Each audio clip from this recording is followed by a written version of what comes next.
Perlawanan Menjeli, dan kisah Syekh Abdul Ghani Al-Bimawi.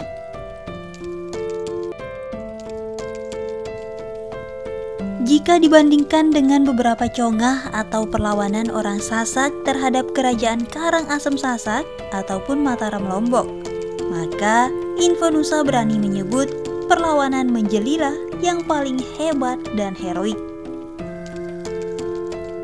Sejak kerajaan bercorak Bali Hindu itu mulai menancapkan kuasanya di Lombok pada tahun 1740 Masehi, beberapa konflik yang berujung congah atau perlawanan rakyat Sasak seringkali terjadi.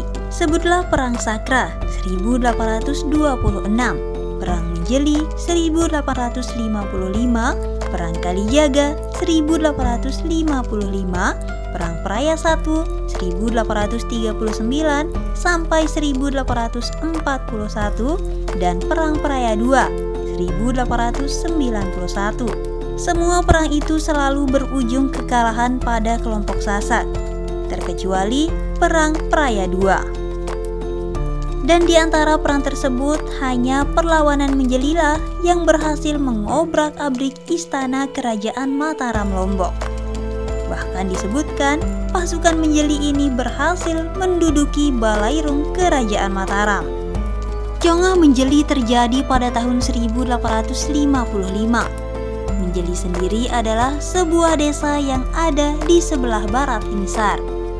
Pemimpin perlawanan ini bernama Amak Salam. Ihwal penyebab dari perlawanan ini hampir sama dengan perlawanan lainnya, yaitu ada rasa kecewa terhadap pemerintahan Mataram Lombok. Namun, beberapa literatur menyebut perlawanan itu didasari dari semangat Islam. Para pejuang Menjeli telah memiliki kesadaran bahwa sangat tidak baik jika mayoritas umat Islam Sasak harus diperintah oleh sekelompok kecil Hindu Bali. Kesadaran itu timbul karena dakwah yang disampaikan oleh seorang tokoh agama dari Bima, namanya Syekh Abdul Ghani Al-Bimawi. Tokoh satu ini bukanlah tokoh agama Islam biasa. Ia adalah tokoh Islam dengan label internasional.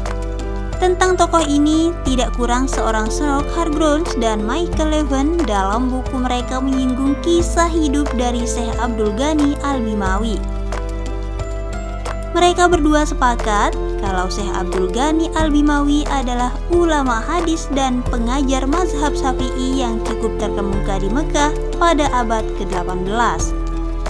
Murid Syekh Abdul Ghani Al-Bimawi tersebar di seluruh Nusantara. Beberapa di antaranya adalah Syekh Nawawi Al-Bantani dan Abdurrahman Al-Misri.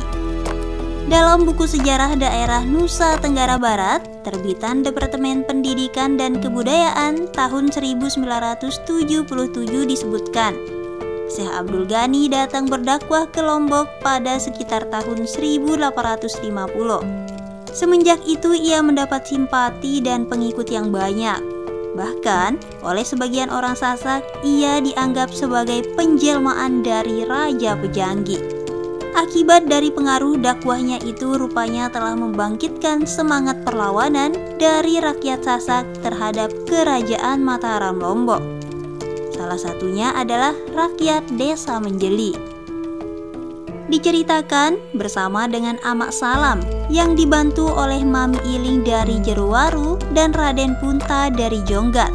Syekh Abdul Ghani memimpin perlawanan terhadap Mataram pada sebuah malam tanggal 3 Safar.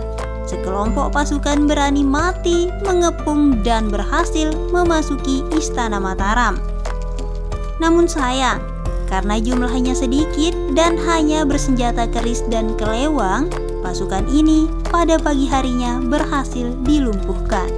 Amak Salam sendiri tertangkap dan dihukum mati. Raden Punta beserta 4 pengiringnya ditangkap dan dibunuh di Karangjangkong.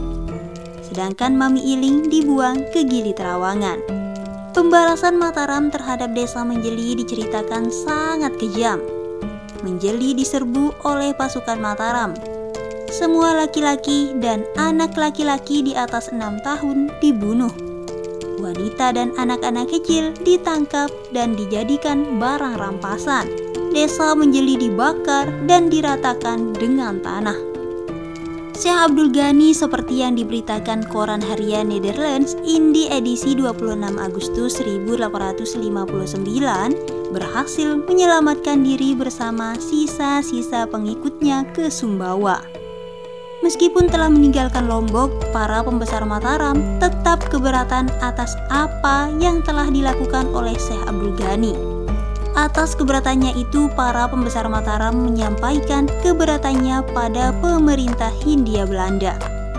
Mereka mengeluhkan sikap Sultan Sumbawa yang membiarkan Syekh Abdul Ghani melakukan penghasutan terhadap rakyat Sasak untuk melakukan perlawanan ke pemerintah Mataram Lombok.